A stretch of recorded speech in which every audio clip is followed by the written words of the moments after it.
إن الحمد لله نحمده ونستعينه ونستغفره ونعوذ بالله من شرور أنفسنا ومن سيئات أعمالنا من يهده الله فلا مضل له ومن يضلله فلا هادي له وأشهد أن لا إله إلا الله وحده لا شريك له وأشهد أن محمدا عبده ورسوله أما بعد فإن خير الحديث كتاب الله وخير الهدي هدي محمد صلى الله عليه وسلم وشر الأمور محدثاتها وكل محدثة بدعة وكل بدعة ضلالة وكل ضلالة في النار. أعوذ بالله من الشيطان الرجيم من حمزه ونفخه ونفسه. بسم الله الرحمن الرحيم. قاف والقرآن المجيد بل عجبوا أن جاءهم منذر منهم فقال الكافرون هذا شيء عجيب أئذا متنا وكنا ترابا ذلك رجل بعيد قد علمنا ما تنقص الأرض منهم وعندنا كتاب حفيظ بل كذبوا بالحق لما جاءهم فهم في أمر مريج. وقال الله تبارك وتعالى في موضع آخر يا أيها الناس اتقوا ربكم الذي خلقكم من نفس واحدة وخلق منها زوجها وبث منهما رجالا كثيرا ونساء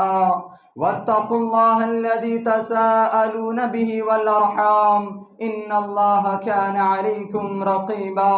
يا أيها الذين آمنوا اتقوا الله حق تقاته ولا تموتن إلا وأنتم مسلمون. يا أيها الذين آمنوا اتقوا الله وقولوا قولا سديدا يصلح لكم أعمالكم ويغفر لكم ذنوبكم ومن يطع الله ورسوله فقد فاز فوزا عظيما. وقال الله تبارك وتعالى في موضع آخر بسم الله الرحمن الرحيم والذين يصلون ما أمر الله به أن يؤصل ويخشون ربهم ويخافون سوء الحساب. وقال النبي صلى الله عليه وسلم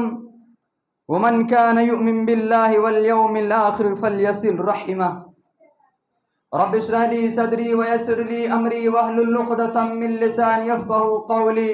سبحانك لا علم لنا إلا ما علمتنا إنك أنت العليم الحكيم. اللهم رب زدني علما اللهم رب زدني علما اللهم رب زدني علما.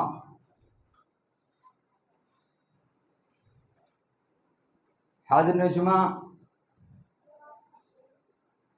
برادران اسلام، نوجوانان دین، عزیز بچوں،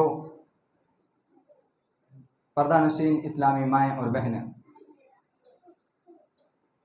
تمام قسم کی تعریف و توصیف، حمد و ثنا، کبریائی، بڑائی، بزرگی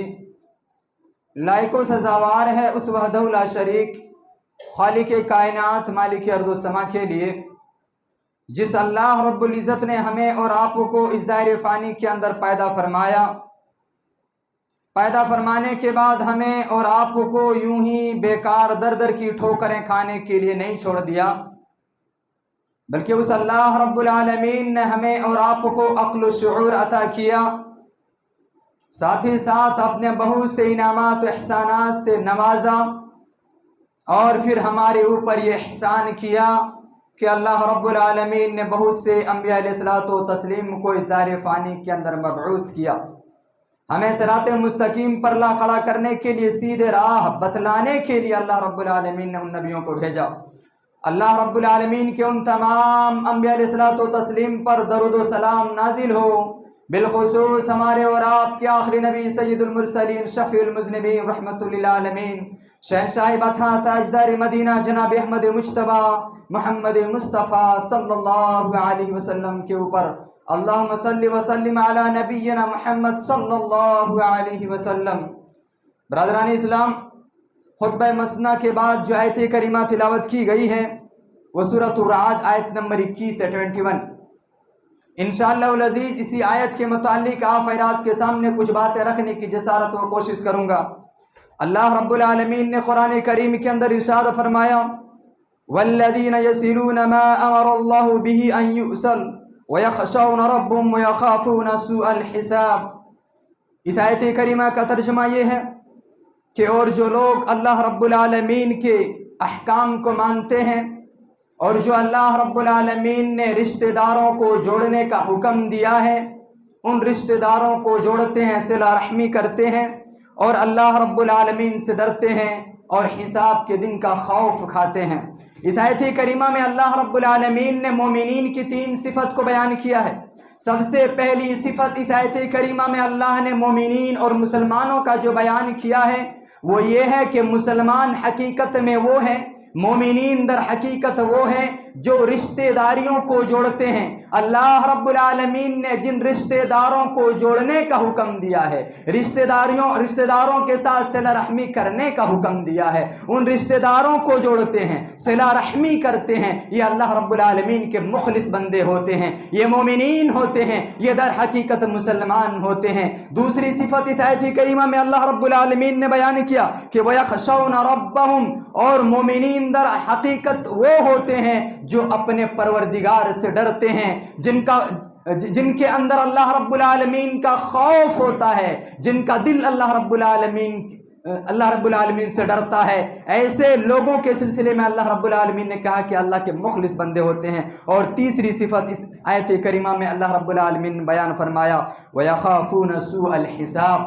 اور اپنے حساب کے دن کا بھی ڈر رکھتے ہیں، اسے حساب کے دن کا بھی خوف ہے۔ میدان محشر میں جب اس کا میزان قائم کیا جائے گا، اس کے نامہ اعمال تولے جائیں گے اور وہاں کا بھی اس انسان کو خوف لاحق ہو رہا ہو کہ اس دن بھی جب ہمارے نامہ اعمال تولے جائیں گے، جب ہمارا حساب و کتاب لیا جائے گا، اس دن ہمارا کیا حال ہوگا، کیا ہماری نیکیاں زیادہ ہوں گی یا ہمارا گناہ زیادہ ہو جائے گا۔ وہ ڈرتا ہو اس بات سے کہیں ایسا نہ ہو جائے کہ جو ہے ہمارے نامہ اعمال میں نیکیاں کم ہو جائے اور گناہ زیادہ ہو جائے۔ یہ 3 صفات اللہ رب العالمین نے اس آیت کریمہ میں بتلایا ہے۔ ان میں جو سب سے پہلی صفت ہے صلہ رحمی کا، انشاءاللہ العزیز اسی صلہ رحمی کے متعلق میں آپ حضرات کے سامنے کچھ باتیں رکھوں گا۔ صلہ رحمی جو ہے کہ ایک آدمی اپنے رشتہ داروں کے ساتھ خیر خواہی سے پیش آتا ہے۔ صلہ رحمی کہا جاتا ہے کہ رشتہ داروں کے ساتھ اچھے سے ملنا، رشتہ داروں کی عزت کرنا، رشتہ داروں کے جو حق ہے اس حق کو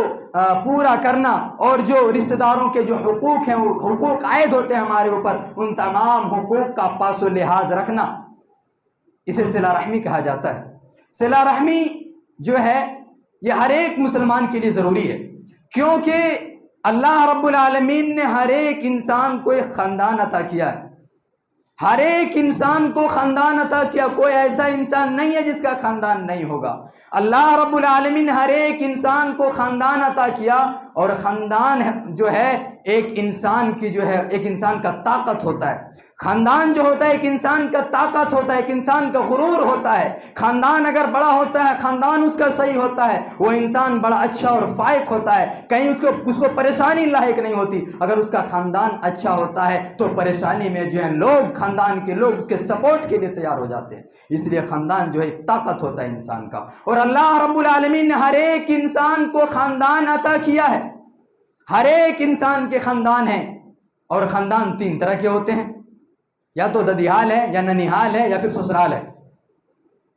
ددیال ہے جو ماں باپ کی طرف سے ہے، باپ کی طرف سے ہے، ننیحال ہے جو ماں کی طرف سے ہے، اور سسرال ہے جو شادی کرنے کی وجہ سے جو ہے بیوی کی طرف سے ہوتا ہے۔ یہ 3 ہمارے خاندان ہیں،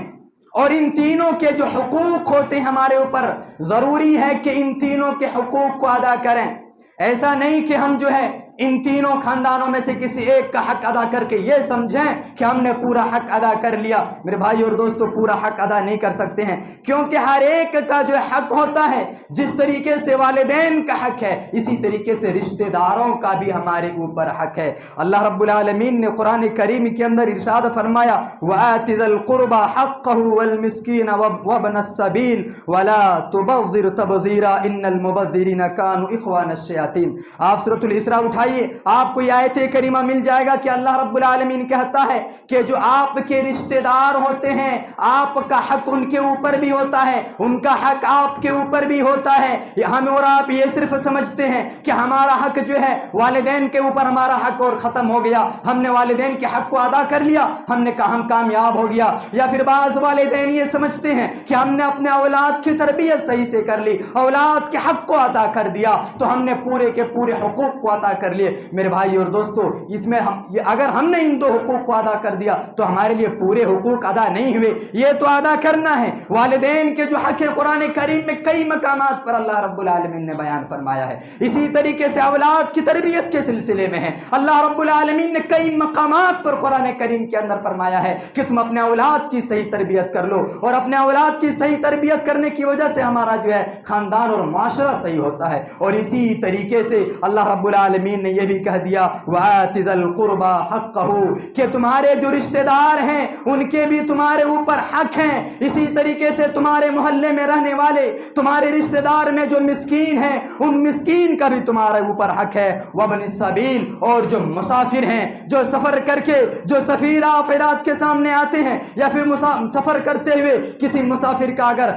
سامان سفر کھو جاتا ہے، وہ کنگال ہو جاتا ہے، وہ کلاش ہو جاتا ہے، اس کی سامان سفر چوری ہو جاتی ہے، اس کا پیسہ چوری ہو جاتا ہے، تو ایسے لوگوں کے اوپر بھی ہمارا حق ہے کہ ہم ان کو پیسے دیں، ان کے حق کو جو ہم سمجھیں۔ اسی طریقے سے آگے اللہ رب العالمین نے کہا کہ وَلَا تُبَذِّرْ تَبْذِيرًا، اسی طریقے سے یہ جو حقوق عائد ہو رہے ہیں ان تمام حقوق میں آپ فضول خرچی نہ کریں، اپنے اوپر بھی خرچ کریں اس میں بھی فضول خرچی نہ کریں، اپنے رشتہ داروں کے اوپر جو خرچ کریں اس میں بھی فضول خرچی نہ کریں، آپ مسکینوں کو جو دیں اس میں بھی فضول خرچی نہ کریں، آپ مسافروں کو بھی جو پیسے اور روپے دیں اس میں بھی فضول خرچی نہ کریں۔ اور فضول خرچی کتنا بڑا گناہ ہے، فضول خرچی کیسا ہے، اس سلسلے میں اللہ رب العالمین نے کہا ان المبذرین کانوا اخوان الشیاطین، مبذر جو ہوتے ہیں، فضول خرچی کرنے والے جو ہوتے ہیں، بیضا خرچ کرنے جو خرچ کرنے والے ہوتے ہیں، ایسے لوگوں کے سلسلے میں اللہ رب العالمین کہتا ہے کہ وہ شیطان کے بھائی ہیں۔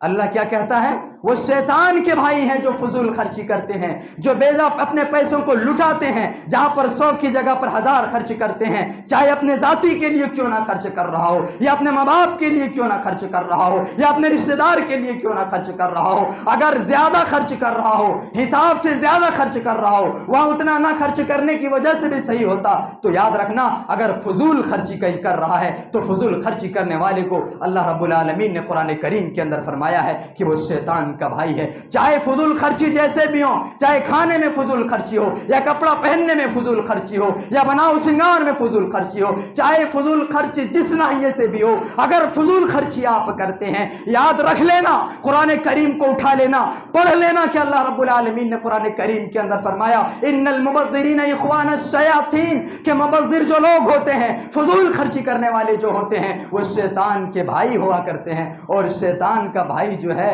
وہ اس کے بارے میں آپ سمجھ سکتے ہیں کہ کوئی انسان اگر شیطان کا بھائی ہو جاتا ہے تو ان کا اعمال کیا ہوگا۔ شیطان کا بھائی اگر کوئی بن جاتا ہے، ان کے اعمال کا پھر حساب و کتاب کیسے ہوگا، ان کے عمل کے سلسلے میں اب کیا ہونے والا ہے، آپ خود سوچ سکتے ہیں، خود سوچ سکتے ہیں۔ اسی طریقے سے اور ایک دوسری آیت کریمہ میں اللہ رب العالمین نے سورۃ البقرہ کے اندر فرمایا کہ لوگ جو ہے نبی کریم صلی اللہ علیہ وسلم کے پاس آ کر یہ پوچھا کرتے تھے، کہتے تھے کہ یسألونک ماذا ينفقون قل ما انفقتم من خیر فللوالدین والاقربین۔ اللہ کے نبی صلی اللہ علیہ وسلم کے پاس لوگ آ کر یہ دریافت کیا کرتے تھے، پوچھتے تھے یا اللہ کے رسول ہم جو ہے اپنے مال کو کس کے اوپر خرچ کریں؟ اللہ رب العالمین نے ہمیں مال و دولت عطا کیا ہے تو یہ مال و دولت ہم کس کے اوپر خرچ کریں؟ اللہ رب العالمین نے نبی کریم صلی اللہ علیہ وسلم سے کہا قل، اے نبی کریم صلی اللہ علیہ وسلم آپ کہہ دیں ما انفقتم من خیر، جو تم خرچ کرو گے اس میں سب سے بہتر یہ ہے کہ فللوالدین، تم اپنے ماں باپ کے اوپر خرچ کرو۔ ماں باپ کے اوپر خرچ کرنا بھی بڑے ثواب کا کام ہے۔ ہم کیا سمجھتے ہیں خالی غیروں کو جو ہے پیسے دے دیں گے تو ہمیں ثواب ملے گا، دوسروں کو دے دیں گے ثواب ملے گا؟ نہیں میرے بھائیو، قرآن میں اللہ کہتا ہے کہ تمہارے بہترین خرچ وہ ہے، سب سے اچھا خرچ وہ ہے فَلِلْوَالِدَيْنِ، جو تم اپنے ماں باپ کے اوپر خرچ کرتے ہو۔ تم اپنے ماں باپ کے اوپر جو خرچ کرو گے سب سے بہترین خرچ ہے۔ اس کے بعد اللہ رب العالمین کہتا ہے کہ تم والاقربین، اپنے رشتہ داروں کے اوپر خرچ کرو۔ ہم اپنے ماں باپ کے اوپر تو خرچ کر لیتے ہیں، لیکن جہاں رشتہ داری کی بات آتی ہے ہم خرچ کرنے کے لیے آگے نہیں بڑھتے ہیں۔ ماں باپ کے اوپر خرچ کر لیتے ہیں بہت سارے لوگ، لیکن جہاں رشتہ داری کی بات آتی ہے، چاہے وہ ہمارا چچا زاد کیوں نہ ہو، چاہے ہمارا وہ خالہ زاد کیوں نہ ہو، چاہے وہ ہمارا مامو زاد کیوں نہ ہو، ہم نہیں خرچ کرتے ہیں، کیونکہ ہم دوسروں کو دینا گوارا کرتے ہیں لیکن اپنے رشتہ داروں کو دینا گوارا نہیں کرتے ہیں۔ جبکہ اللہ رب العالمین نے قرآن کریم کے اندر فرمایا سب سے بہترین خرچ تمہارا وہ ہے، سب سے اچھا خرچ تمہارا وہ ہے، سب سے بہترین صدقہ تمہارا وہ ہے، سب سے بہترین خیرات تمہارا وہ ہے جو تم اپنے والدین کے اوپر کرتے ہو، اور والدین کے بعد اپنے رشتہ داروں کے اوپر کرتے ہو۔ اور اگر کوئی انسان صدقہ و خیرات کسی غریب کو دیتا ہے، کسی غریب کو دیتا ہے تو وہ ایک نیکی پاتا ہے، کسی غریب کو دیتا ہے تو وہ ایک قسم کی نیکی کو پاتا ہے۔ لیکن اگر وہی غریب اس کے خاندان میں سے ہو، وہی غریب اس کے رشتہ داروں میں سے ہو، جب اگر انسان اسے دیتا ہے، اللہ کے نبی صلی اللہ علیہ وسلم کہتے ہیں کہ وہ انسان دو طرح کی نیکی پاتا ہے، ایک تو خرچ کرنے کی اور ایک صلہ رحمی کرنے کی۔ اگر ہم نے دوسرے کسی غریب کو دیا تو ہم نے جو اللہ کے راہ میں خرچ کیا ہمیں وہی نیکیاں ملے گی۔ لیکن نبی کریم صلی اللہ علیہ وسلم کہتے ہیں اگر کوئی انسان اپنے رشتہ داروں کو دیتا ہے، اگر کوئی انسان اپنے خاندان والوں کو، رشتہ داروں کو دیتا ہے جو کہ غریب ہے، مسکین ہے، اسے اگر دیتا ہے تو اسے دو قسم کے ثواب ملیں گے، ایک تو خیرات کرنے کے، ایک تو صدقہ کرنے کے، اور دوسرے قسم کی جو نیکیاں ہوگی وہ یہ ہوگی کہ وہ صلہ رحمی کی ہوگی۔ اسی طریقے سے یہ تو خرچ کرنے کے سلسلے میں ہو گیا، اور احسان کرنے کے سلسلے میں، صلہ رحمی میں جو ہے حسن سلوک سے پیش آنے میں صرف والدین کے ساتھ حسن سلوک نہیں ہے، بلکہ اللہ رب العالمین نے قرآن کریم کے اندر فرمایا کہ والدین کے ساتھ ساتھ اپنے رشتہ داروں کا بھی حسن سلوک کرو۔ قرآن کریم سورۃ النساء کے اندر اللہ رب العالمین نے ارشاد فرمایا وَاعْبُدُوا اللَّهَ وَلَا تُشْرِكُوا بِهِ شَيْئًا وَبِالْوَالِدَيْنِ إِحْسَانًا وَبِذِي الْقُرْبَىٰ۔ یہاں پر ذرا غور کیجئے، سورۃ النساء میں اللہ رب العالمین نے کیا کہا کہ اللہ رب العالمین نے کہہ دیا کہ وَاعْبُدُوا اللَّهَ وَلَا تُشْرِكُوا بِهِ شَيْئًا، کہ تم صرف اور صرف اللہ رب العالمین کی عبادت کرو اور اس کے ساتھ کسی کو شریک نہ کرو۔ عبادت کے لائق اگر کوئی ہے تو صرف اور صرف اللہ رب العالمین ہے۔ عبادت اگر کسی کی جائے تو وہ صرف اور صرف اللہ رب العالمین کی جائے۔ دعا بھی ایک عبادت ہے، دعا بھی مانگا جائے تو اللہ رب العالمین سے مانگا جائے، امید لگایا جائے، ڈرا جائے یا پھر نظر و نیاز کیا جائے، وہ تمام کے تمام چیزیں اللہ رب العالمین کے ساتھ کی جائے، کیونکہ یہ تمام کی تمام چیزیں جو ہیں عبادت کی قسموں میں سے ہے، اور یہ تمام کی تمام چیزیں عبادت ہیں۔ اسی طریقے سے دوسری بات اللہ رب العالمین نے کیا کہا کہ وَبِالْوَالِدَيْنِ إِحْسَانًا، کہ تم والدین کے ساتھ حسن سلوک کرو۔ اللہ رب العالمین نے کہا کہ والدین کے ساتھ حسن سلوک کرو، اور پھر آگے فرمایا وَبِذِي الْقُرْبَىٰ، اور جو تمہارے رشتہ دار ہیں ان کے ساتھ بھی حسن سلوک کرو۔ یہاں پر بھی دیکھیے اللہ رب العالمین نے والدین کے ساتھ احسان کرنے کے بعد فوراً کہا کہ اپنے رشتہ داروں کے ساتھ احسان کرو، جیسا کہ اس سے پہلے آیت کریمہ میں کہا کہ والدین کے اوپر خرچ کرو، اور والدین کے اوپر خرچ کرنے کے بعد جو تمہارا دوسرا اسٹیپ ہوگا وہ تمہارے رشتہ دار ہوں گے، تم اپنے رشتہ داروں کے اوپر خرچ کرو۔ اسی طریقے سے یہاں بھی اللہ رب العالمین نے یہی بات کہی کہ تم سب سے پہلے تمہارے حسن سلوک کا سب سے زیادہ حقدار اگر کوئی ہے وہ تمہارے ماں باپ ہیں۔ تم اپنے ماں باپ کے ساتھ حسن سلوک کرو، تم اپنے ماں باپ کے ساتھ اچھائی کے ساتھ پیش آؤ، تم اپنے ماں باپ کی فرما برداری کرو، ان کے ہر ایک کام کو مانو، لیکن وہاں بھی یہ خیال رکھنا اگر وہ غلط کام کا حکم دے، اگر وہ شرک کرنے کے لیے کہے، اگر وہ اللہ اور اس کے رسول کے مخالفت کرنے کے لیے کہے تو وہاں اس کی اطاعت جائز نہیں ہے، اس کی فرما برداری جائز نہیں ہے۔ اسی طریقے سے دوسرا اسٹیپ جو اس میں احسان میں ہے کہ اپنے رشتہ داروں کے ساتھ کرو۔ رشتہ داروں کے ساتھ چاہے وہ رشتے میں آپ کے کوئی بھی لگتے ہوں، ہر ایک کے ساتھ آپ حسن سلوک کرو، اور رشتہ داروں کے سلسلے میں نبی کریم صلی اللہ علیہ وسلم کی آپ احادیث دیکھیں گے تو آپ کو معلوم چلے گا کہ آپ صلی اللہ علیہ وسلم نے رشتہ داریوں کو سیکھنے کے لیے اور جاننے کے لیے کہا. اللہ کے نبی صلی اللہ علیہ وسلم نے فرمایا کہ تعلموا من انسابکم، تعلموا من انسابکم، کہ تم اپنے نسبوں کو، اپنے رشتہ داروں کو سیکھو اور جانو. ما تصلون به ارحامکم، تاکہ تم اس کو سیکھنے کے بعد تم اس کے ساتھ حسن سلوک کر سکو. ترمذی کی روایت ہے، آپ صلی اللہ علیہ وسلم نے کہا کہ تعلموا، تم سیکھو. تمہارے باپ کے کون کیا لگتے ہیں، کون انسان کیا لگتا ہے، تمہارے ماں کی طرف سے جو رشتہ دار آتے ہیں وہ کون کون سے ہیں، کیسے ہیں، اور تمہارے سسرال کی وجہ سے تمہاری بیوی کے کون کیا لگتے ہیں. ان تمام لوگوں کے بارے میں جانکاری معلوم کرنے کے لیے اللہ کے نبی صلی اللہ علیہ وسلم نے کہا اگر یہ جانکاری ہمیں رہے گی، اگر یہ معلومات ہمیں رہے گی، تب اس کے ذریعے سے ہم جو ہے ان کے ساتھ اصلاح، ان کے ساتھ حسن سلوک کر سکتے ہیں اور ان کے ساتھ اچھائی سے پیش آ سکتے ہیں. اتنا ہی نہیں بلکہ اگر والدین جو ہیں یا پھر آپ کے رشتہ دار اگر کافر بھی ہوں، پھر بھی اللہ کے نبی صلی اللہ علیہ وسلم نے کہا کہ ان کے ساتھ حسن سلوک کرو. اگر آپ کے والدین یا آپ کے رشتہ دار اگر کافر ہیں، پھر بھی اللہ کے نبی صلی اللہ علیہ وسلم نے فرمایا ہے کہ تم ان کے ساتھ حسن سلوک کیا کرو، کیونکہ وہ ان کے ساتھ جتنا تمہیں حسن سلوک بنتا ہے، اگر وہ کسی کام سے آپ کو نیک کام سے روکے تو نہیں مانو، لیکن تم ان کو عزت دو، تم ان کو رسپیکٹ کرو، تمہارا جو فرض بنتا ہے، جس طریقے سے تم اس کا حسن سلوک کر سکتے ہو اس طریقے سے تم اس کا حسن سلوک کرو. اور اگر کوئی انسان اپنے رشتہ داروں کے ساتھ خیر خواہی نہیں کرتا ہے،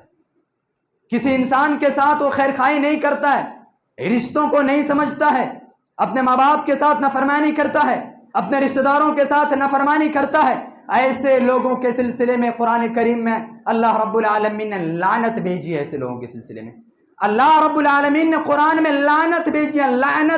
لعنت معلوم ہے لعنت اسے کہا جاتا ہے. لعنت کسے کہا جاتا ہے؟ لعنت کہا جاتا ہے کہ اللہ نے جس کے اوپر بھیج دیا، مطلب اللہ کی رحمت اس کے اوپر نہیں اب آنے والی ہے، اللہ کا غضب اس کے اوپر جو ہے واجب ہو چکا ہے. اللہ رب العالمین کی ناراضگی، اللہ کا غضب، اللہ کا غصہ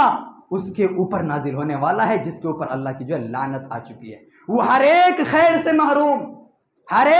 محروم ہو جائے گا وہ انسان. دیکھیے اللہ رب العالمین نے قرآن کریم کے اندر ارشاد فرمایا، سورۃ المحمد کے اندر اللہ رب العالمین ارشاد فرمایا فَهَلْ عَصَيْتُمْ إِن تَوَلَّيْتُمْ أَن تُفْسِدُوا فِي الْأَرْضِ وَتُقَطِّعُوا أَرْحَامَكُمْ أُولَئِكَ الَّذِينَ لَعَنَهُمُ اللَّهُ.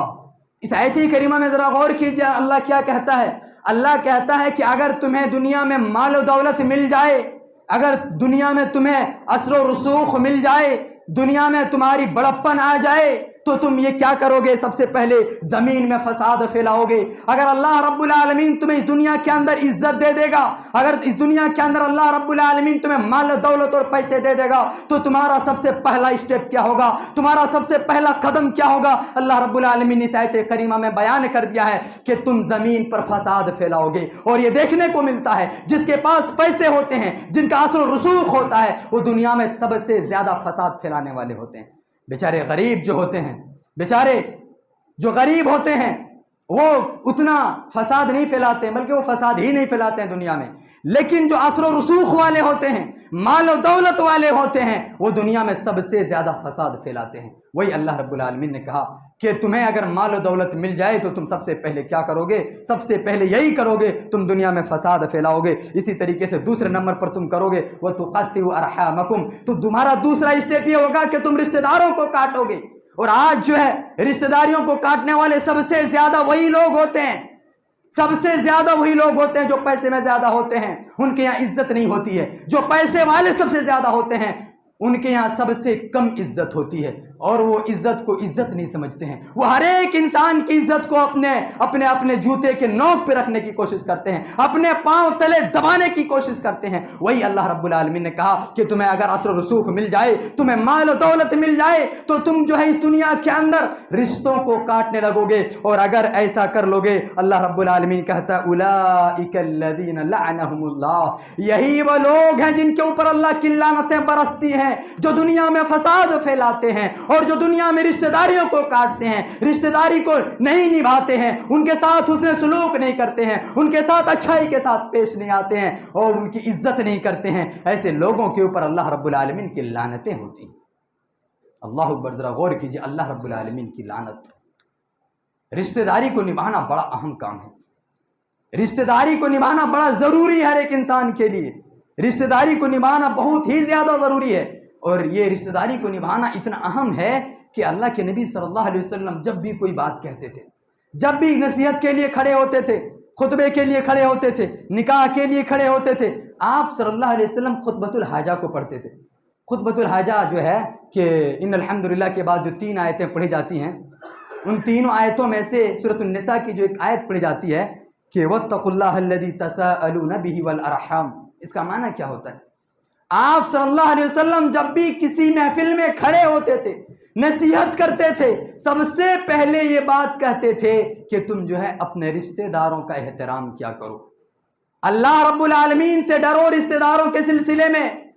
تمہارے جو رشتہ دار ہیں اس سلسلے میں اللہ کا خوف کھاتے رہنا، کہیں ایسا نہ ہو کہ تم رشتے کو برباد کر لو گے، کل قیامت کے دن تمہیں جو ہے اس کا بڑا خمیازہ بھگتنا پڑے گا۔ یہ اتنی اہم تعلیم ہے، اتنا ضروری تعلیم ہے کہ آپ صلی اللہ علیہ وسلم ہمیشہ اسے کہا کرتے تھے۔ آپ صلی اللہ علیہ وسلم ہر نصیحت میں، ہر خطبے میں، ہر نکاح کے خطبے میں یہ بات کہا کرتے تھے کہ تم جو ہے اپنے رشتہ داروں کے سلسلے میں اللہ رب العالمین کا خوف کھانا، اپنے رشتہ داروں کے سلسلے میں اللہ سے ڈرنا، کہیں ایسا نہ ہو کہ ہم اپنے رشتہ داروں کے ساتھ بدسلوکی کریں گے اور یہ ہمارے رشتہ دار کل قیامت کے دن ہمارے گریبان کو پکڑ لیں گے۔ اور خود رشتہ داری کے سلسلے میں کہ یہ رشتہ داری جو لفظ رشتہ داری ہے جس کے ذریعے سے محبت الفت پیدا ہوتی ہے، جب اللہ رب العالمین نے اس کو پیدا کیا، حدیث میں ہے، سی بخاری کی روایت ہے اور اسی طریقے سے مسند احمد کی بھی روایت ہے کہ اللہ رب العالمین، نبی کریم صلی اللہ علیہ وسلم نے کہا کہ اللہ رب العالمین نے جب اس رشتہ داری کو پیدا کیا،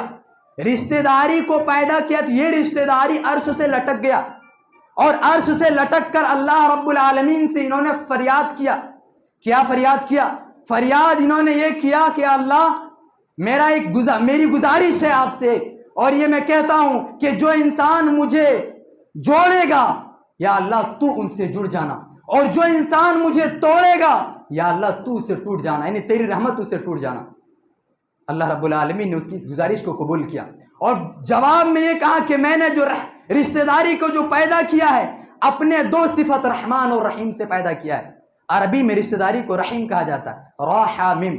رحیم کہا جاتا ہے، اور رحمان بھی اسی سے اور رحیم بھی اسی سے ہے۔ اللہ رب العالمین نے کہا کہ ہم نے رشتہ داری کو جو پیدا کیا ہے اپنے 2 صفات کے ذریعے سے، رحمان اور رحیم کے ذریعے سے پیدا فرمایا، اور عربی میں رشتہ داری کو رحیم کہا جاتا ہے۔ رحمان اور رحیم کے ذریعے سے اللہ نے پیدا کیا کہ جو انسان اسے جوڑے گا،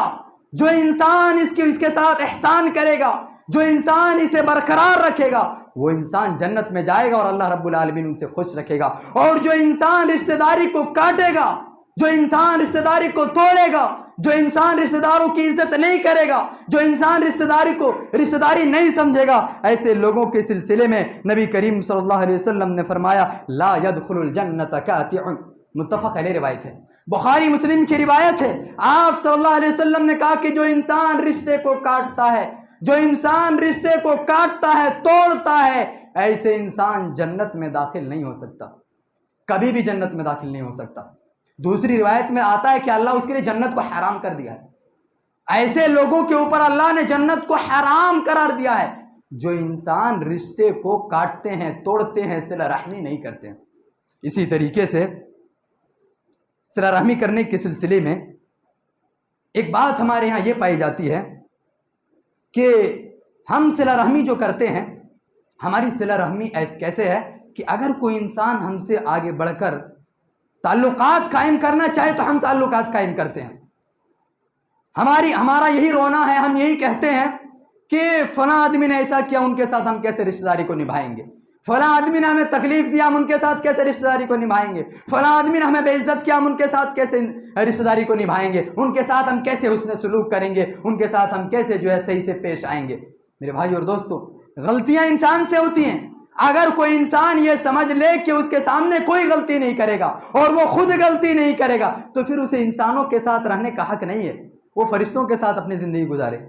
کیونکہ انسان سے بشریت کا تقاضا ہے غلطی ہوگی، انسان جو ہے غلطی کرے گا، اور انسان سے غلطیاں ہوں گی تو جو ہے ہمیں معاف کرنا، درگزر کرنا انسانوں کے لیے ضروری ہے، ہر ایک انسان کے اوپر ضروری ہے کہ وہ معاف اور درگزر کریں۔ اور اللہ رب العالمین ہمیں جو آزماتا ہے انہی رشتہ داریوں کے ذریعے سے آزماتا ہے، رشتہ داریوں کے ذریعے سے آزماتا ہے اللہ رب العالمین، اور اگر ہم ان آزمائش میں پورا اترتے ہیں اللہ رب العالمین نے ہمارے لیے جو ہے بڑی کامیابی سنائی ہے۔ رشتہ داریوں کے ذریعے سے ہمیں کیسے اللہ آزماتا ہے؟ اس طریقے سے آزماتا ہے کہ کبھی کبھار ایسے ہوتے ہیں کہ کچھ رشتے ہمارے ایسے ہو جاتے ہیں جس میں بہت ہی زیادہ صبر کرنے کی ضرورت پڑتی ہے، کہیں ہماری رشتہ داری کی وجہ سے ہمیں بے عزت ہونا پڑتا ہے، کہیں پر ہماری رشتہ داری کی وجہ سے ہماری عزت چلی جاتی ہے، اور انسان جب اس میں صبر کر لیتا ہے تو اللہ رب العالمین اسے بہتر بدلہ اسے عطا کرتا ہے۔ رشتہ دار ہیں بھائی، انہیں معاف کرنا آپ کو ضروری ہے۔ ہم اگر یہ سمجھ لیں کہ بڑھ کر وہ اگر 2 قدم آتا ہے ہم بھی 2 قدم چلیں گے، اگر وہ میرے ساتھ حسن سلوک کرتا ہے میں بھی اس کے ساتھ حسن سلوک کروں گا، اگر وہ مجھے گالی دیتا ہے میں بھی گالی دوں گا، اگر وہ میرا گھر نہیں آتا میں بھی ان کا گھر نہیں جاؤں گا، اگر وہ مجھے عزت کرتا ہے میں بھی عزت کروں گا، تو یاد رکھنا کسی بھی رشتہ داری میں آپ کی عزت نہیں ہو سکتی، کہیں بھی آپ کی عزت نہیں ہو سکتی، اور کوئی بھی جو ہے خاندان، کوئی معاشرہ جو ہے صحیح نہیں رہ سکتا، کیونکہ معاشرہ اور خاندان اگر صحیح رہے گا جب آپ کے اندر رشتہ داریوں کے ساتھ حسن سلوک کا جذبہ پیدا ہوگا۔ نبی کریم صلی اللہ علیہ وسلم نے، بخاری کی روایت ہے، ایسے لوگوں کے سلسلے میں ارشاد فرمایا ہے جو لوگ کہتے ہیں کہ بھائی ہم رشتہ داری اسی وقت نبھائیں گے جب سامنے والا جو ہے آ کر ہم سے نبھانا چاہے گا، ایسے لوگوں کے سلسلے میں نبی کریم صلی اللہ علیہ وسلم فرمایا کہ لیس الواسع بالمکافی، لیس الواسع بالمکافی، رشتہ داری وہ نہیں ہے جو بدلے میں نبھایا جائے۔ رشتہ داری ہم کس کو سمجھتے ہیں کہ بدلے میں ہمیں جو نبھاتے ہیں، ہم جو ہے ہماری عزت کرتا ہے تو ہم ان کی عزت کریں گے، ہمارا گھر وہ آتا ہے تو ہم ان کے گھر جائیں گے، وہ اگر ہم سے اچھا حسن سلوک کرتا ہے ہم ان کے ساتھ حسن سلوک کریں گے، وہ ہمیں جو رسپیکٹ دیتا ہے ہمیں عزت دیتا ہے ہم بھی ان کی جو رسپیکٹ کریں گے عزت دیں گے۔ ہم نے یہ سمجھ لیا ہے، آپ صلی اللہ علیہ وسلم کہتے ہیں کہ لیس الواصل بالمکافی، رشتہ داری یہ نہیں ہے کہ بدلے میں نبھایا جائے، رشتہ داری کیا ہے؟ وَلَكِنِ الْوَاصِلُ الَّذِي إِذَا قُطِعَتْ رَحِمُهُ، رشتہ داری یہ ہے کہ جو انسان رشتے کو کاٹنا چاہتا ہو آپ ان سے جڑے، جو انسان آپ سے پیٹھ پھیرتا ہو آپ ان کے ساتھ حسن سلوک کریں، جو انسان آپ کو عزت نہ دیتا ہو آپ اسے عزت دیں، جو انسان آپ کے گھر نہیں آتا ہو ویسے انسان کے گھر آپ جائیں۔ رشتہ داری نبھانا اس کو کہا جاتا ہے۔ ہم نے سمجھا کہ جو ہمارے گھر آتے ہیں ہم جائیں گے، ہم نے رشتہ داری کو بڑا اچھا اور بڑے خوبصورت انداز میں نبھا دیا۔ میرے بھائی، رشتہ داری کو نبھانا یہ نہیں ہے کہ ہم بدلے میں نبھائیں، رشتہ داری کو نبھانا یہ ہے کہ جو انسان ہم سے دور جانا چاہتا ہو، جو انسان ہم سے روٹھنا چاہتا ہو، جو انسان ہم سے بدزن ہو گیا ہو، جو انسان ہمارا گھر نہیں آتا ہو، جو انسان ہمیں عزت نہ دیتا ہو، جو انسان ہمیں کچھ بھی صحیح نہیں سمجھتا ہو، اس انسان کے سلسلے میں ہم جو ہے خیر خواہی سوچیں، اس کے گھر جائیں، اس کی عزت کریں، ان سے رشتہ جوڑنے کی کوشش کریں۔ یہ اصل رشتہ داری کو نبھانا ہے، یہ اصل رشتہ داری کو نبھانا ہے۔ ہم اور آپ صرف یہی سمجھتے ہیں کہ جو ہے ہم نے چند کام کر لیا، ہم نے اپنے رشتہ داریوں کو پورا بخوبی نبھا لیا، اور یہ جو رشتہ داری ہے، رشتہ داری کو نبھانا بڑا ضروری ہے، رشتہ داری کو نبھانا بہت ہی زیادہ ضروری ہے، اور ان کو معاف کرنا اس سے بھی بڑا ضروری ہے۔ آپ کے ساتھ حسن سلوک کے بہت سارے حقدار ہیں، حسن سلوک کے بہت سارے لوگ آپ کے حقدار ہیں، جیسے ایک مسلمان کا دوسرے مسلمان کا جو روایت ہے 5 حقوق ہیں، 6 حقوق ہیں، وہ تمام کے تمام حقوق ایک مسلمان کے دوسرے مسلمان کے اوپر ہے، وہ بھی نبھانا آپ کے اوپر ضروری ہے، لیکن ان تمام حقوق میں سب سے پہلا جو حقوق ہے نا وہ رشتہ داروں کے ساتھ نبھانا ہے۔ حسن سلوک جو ہے سب سے زیادہ ہر ایک کے ساتھ کرنا ہے حسن سلوک، لیکن سب سے زیادہ اگر کسی کے ساتھ حسن سلوک کرنا ہے تو اپنے رشتہ داروں کے ساتھ حسن سلوک کرنا ہے۔ معاف کرنا، ہر ایک انسان کو معاف کرنا ہے، کوئی بھی انسان غلطی کرتا ہے، بشریت کا تقاضا ہے غلطی ہو جاتا ہے، ہر ایک انسان کو چاہیے کہ ہم انہیں معاف کریں، ہر ایک انسان کو چاہیے کہ معاف کریں، لیکن آپ کے معافی کا سب سے زیادہ حقدار آپ کے رشتہ دار ہیں، آپ کے معافی کا سب سے زیادہ حقدار آپ کے رشتہ دار ہیں۔ اسی طریقے سے حسن سلوک کا بھی سب سے زیادہ حقدار آپ کے رشتہ دار ہیں۔ رشتہ دار جو ہیں آپ کے انہی رشتہ داروں کی وجہ سے ایک خاندان بنتا ہے، اور خاندان میں نے بتایا کہ ایک انسان کے لیے جو ہے بڑا طاقت ہوتا ہے، خاندان ایک انسان کی مضبوطی ہے، ایک انسان کی طاقت ہے، ایک انسان کی آن بان شان غرور ہے۔ اگر انسان کا خاندان اچھا ہوگا تو وہ معاشرہ بھی اچھا ہوگا۔ آج ہمارے معاشرے میں بگاڑ کی وجہ کیا ہے؟ ہمارا خاندان اچھا نہیں، اور خاندان میں سے سب سے پہلے اپنے گھر کا جائزہ لیا جائے وہ صحیح نہیں ہے، پھر جو ہے ننیحال کا جائزہ لیا جائے وہ بھی صحیح نہیں ہے، پھر سسرال کا اگر لیا جائے وہ بھی صحیح نہیں ہے، پھر جب ہمارا خاندان ہی صحیح نہیں ہے، ہماری تربیت ہی صحیح نہیں ہے، تو پھر ہمارا معاشرہ کیسے صحیح ہو سکتا؟ اگر اپنے معاشرے کو سدھارنا چاہتے ہیں تو سب سے پہلے یہ چیز کرنی ہوگی کہ جن کے حقوق ہیں ان کو ادا کرنا ہوگا۔ والدین کے حقوق ہیں ادا کرو، رشتہ داروں کے حقوق ہیں ادا کرو، ایک مسلمان کے دوسرے مسلمان پر حقوق ہیں ادا کرو، پڑوسیوں کے حقوق ہیں ادا کرو، مسکین کے حقوق ہیں ادا کرو، غریبوں کے حقوق ہیں ادا کرو۔ اگر ان چیزوں کو کریں گے اور ساتھ ہی ساتھ صلہ رحمی کریں گے، ہمیشہ رشتے کو جوڑنے کی کوشش کریں گے، چاہے اپنا ہو یا پرایا۔ ہمارا کیا ہے، جو اپنا ہوتا ہے اس کو چھپا چھپا کر جو ہے جوڑنے کی کوشش کرتے ہیں، ان کی غلطیوں کو جو ہے منظر عام پہ نہیں لاتے ہیں، ان کی غلطیوں کو جو ہے لوگوں کے سامنے نہیں بتلاتے ہیں، لیکن ہمارے خلاف والے جو ہوتے ہیں، ہمارے اپوزٹ والے جو ہوتے ہیں، ہم ان کے جو ہے غلطیوں کو کھینچ کھینچ کر باہر نکالتے ہیں، ان کی ذری ذری غلطیوں کو جو ہے ایک پہاڑ بنا کر لوگوں کے سامنے پیش کرتے ہیں۔ میرے بھائیو، یہ بھی رشتہ جوڑنے میں ہے، رشتہ داری کو نبھانے میں ہے۔ آپ کے پرائے ہیں لیکن پھر بھی ان کے ساتھ صلہ رحمی یہ ہے کہ ان کی عزت کو چھپایا جائے، ان کی عزت کے اوپر حملہ نہ کیا جائے، ان کے ساتھ بھی حسن سلوک کیا جائے، ان کے ساتھ بھی صلہ رحمی کیا جائے۔ اور جو انسان صلہ رحمی کرتا ہے، اللہ رب العالمین ایسے لوگوں سے بڑا خوش ہوتا ہے، اور ہمارے اوپر ضروری بھی قرار دیا ہے،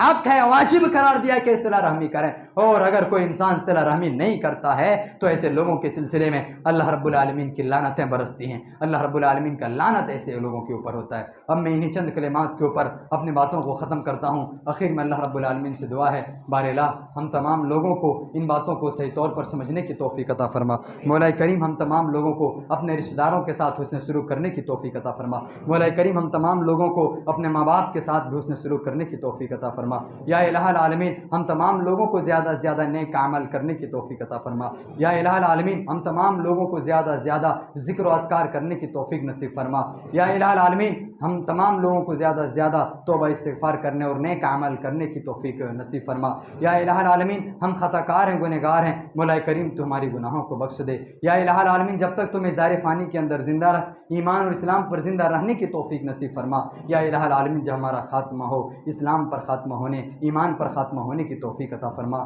آمین یا رب العالمین۔ وآخر دعوانا ان الحمد للہ رب العالمین۔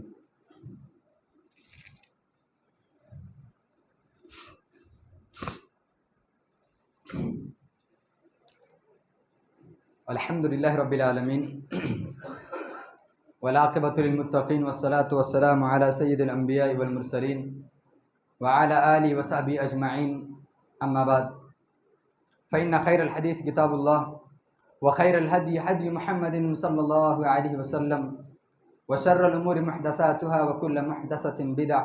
وکل بدعۃ ضلالہ وکل ضلالۃ فی النار۔ اعوذ باللہ من الشیطان الرجیم، بسم اللہ الرحمن الرحیم۔ ان اللہ وملائکتہ یصلون علی النبی یا ایہا الذین آمنوا صلوا علیہ وسلموا تسلیما۔ اللہم صل علی محمد وعلی آل محمد کما صلیت علی ابراہیم وعلی آل ابراہیم انک حمید مجید۔ اللہم بارک علی محمد وعلی آل محمد کما بارکت علی ابراہیم وعلی آل ابراہیم انک حمید مجید۔ عباد اللہ رحمکم اللہ، ان اللہ یأمرکم بالعدل والاحسان وایتاء ذی القربى وینہی عن الفحشاء والمنکر والبغی یعظکم لعلکم تذکرون، واللہ رؤوف بالعباد۔ قوموا الی الصلاۃ۔